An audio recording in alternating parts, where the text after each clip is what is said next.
ក្រមប្រឹក្សាសន្តិភាពបោតអភិករបស់លោកដូណាល់ត្រាំត្រូវបានបង្កើតឡើងក្នុងគោលបំណងចម្បងដើម្បីត្រួតពិនិត្យនិងគ្រប់គ្រងការអនុវត្តផែនការសន្តិភាពនៅតំបន់ហ្គាហ្សាបន្ទាប់ពីសង្គ្រាមរវាងអ៊ីស្រាអែលនិងក្រុមហាម៉ាស់យោងតាមព័ត៌មានចុងក្រោយក្នុងខែមករាឆ្នាំ2026គោលបំណងសំខាន់នៃក្រមប្រឹក្សានេះរួមមានមួយការគ្រប់គ្រងនិងស្ដារតំបន់ហ្គាហ្សាឡើងវិញការគ្រប់គ្រងអន្តរកាលក្រមប្រឹក្សានេះដើរតួជាស្ថាប័នអន្តរជាតិដើម្បីគ្រប់គ្រងតំបន់ហ្គាហ្សាក្នុងដំណាក់កាលអន្តរកាលរហូតដល់មានរដ្ឋប៉ាឡេស្ទីនថ្មីមួយដែលអាចទទួលខុសត្រូវខ្លួនឯងបានការកសាងឡើងវិញគៀងគរធនធាននិងថវិកាពីអន្តរជាតិដើម្បីកសាងហេដ្ឋារចនាសម្ព័ន្ធសាលារៀននិងមន្ទីរពេទ្យដែលរងការខូចខាតដោយសារសង្គ្រាម2ការធានាសន្តិសុខនិងស្ថិរភាពការរំសាយអាវុធត្រួតពិនិត្យការរំសាយអាវុធរបស់ក្រុមហាម៉ាស់និងធានាថាកាហ្សានឹងមិនក្លាយជាប្រភពនៃការគំរាមកំហែងដល់អ្នកជិតខាងទៀតឡើយកងកម្លាំងរក្សាសន្តិភាពសម្របសម្រួលការដាក់ពង្រាយកងកម្លាំងសន្តិសុខអន្តរជាតិដើម្បីរក្សាសណ្ដាប់ធ្នាប់និងវឹកវើប៉ូលីសប៉ាឡេស្ទីនថ្មី3យន្តការថ្មីសម្រាប់ដោះស្រាយជំនួសសកលលោកដូណាល់ត្រាំមានបំណងឲ្យក្រុមប្រឹក្សានេះក្លាយជាជំរឿនថ្មីក្រៅពីអង្គកា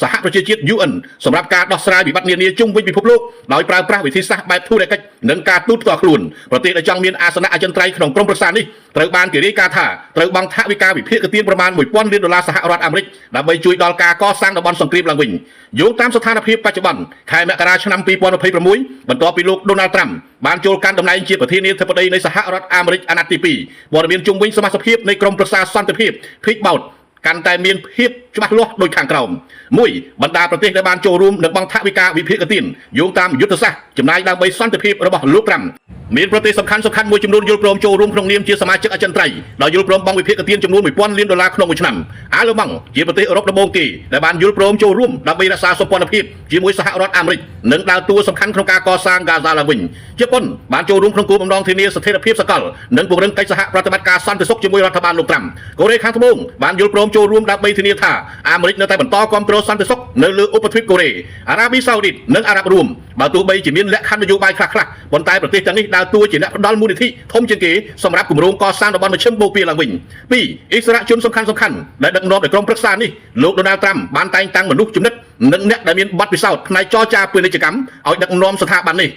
លោក Jake Kushner កូនប្រសារលោកត្រាំត្រូវបានគេមើលឃើញថាជាស្ថាបត្យករពីក្រៅឆាកនេះលោកមានតួនាទីសំខាន់ក្នុងការតាក់ទាញវិនិយោគិននិងការចរចាជាមួយមេដឹកនាំអារ៉ាប់លោក Robert O'Brien អតីតទីប្រឹក្សាសន្តិសុខជាតិដែលមានតួនាទីសម្របសម្រួលផ្នែកយុទ្ធសាស្ត្រយោធានិងការរំសាយអាវុធក្នុងតំបន់ហ្គាហ្សា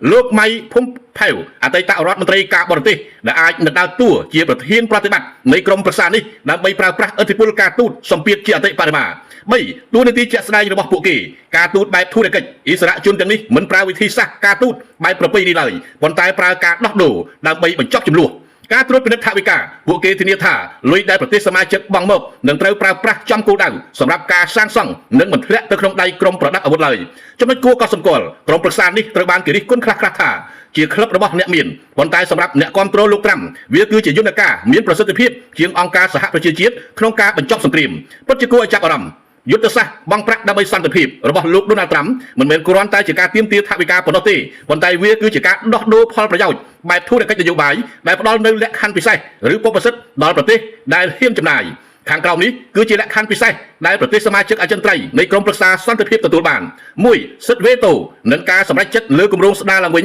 ប្រទេសដែលបង់ប្រាក់$1000លានសហរដ្ឋអាមេរិកទទួលបានអាសនៈសម្រាប់សម្រេចថាតើថវិកាសរុបទាំងនោះនឹងត្រូវយកទៅប្រើប្រាស់នៅកន្លែងណាអាទិភាពក្រុមហ៊ុនជាតិប្រទេសសមាជិកដូចជាអាល្លឺម៉ង់ឬជប៉ុនទទួលបានអាទិភាពខ្ពស់បំផុតសម្រាប់ក្រុមហ៊ុនសំណង់និងបច្ចេកវិទ្យារបស់ខ្លួនក្នុងការដេញថ្លៃយកគម្រោងសាងសង់ហេដ្ឋារចនាសម្ព័ន្ធធំៗនៅហ្គាហ្សាឬនៅតំបន់ជម្លោះផ្សេងទៀតនេះមានន័យថាលុយដែលគេបង់ឲ្យក្រុមប្រឹក្សាអាចនឹងវិលត្រឡប់ទៅរកសេដ្ឋកិច្ចជាតិគេវិញតាមរយៈកិច្ចសន្យាការងារ